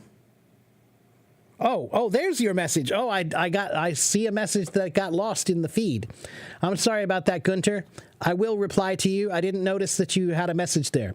Let me read that and I'll get back to you later, okay? Okay, so again, you guys can follow me here. Go to that link and you can follow my website, follow my live streams, follow my Facebook, follow my YouTube, follow my podcast. Follow me there, okay? Thank you, Susan. Take care. Have a good morning, have a good afternoon, have a good evening wherever you guys live in the world. Don't forget to be a language warrior. Come back and see me again on Friday, okay? All right, guys. Thank you. I'll see you guys next time. Bye-bye.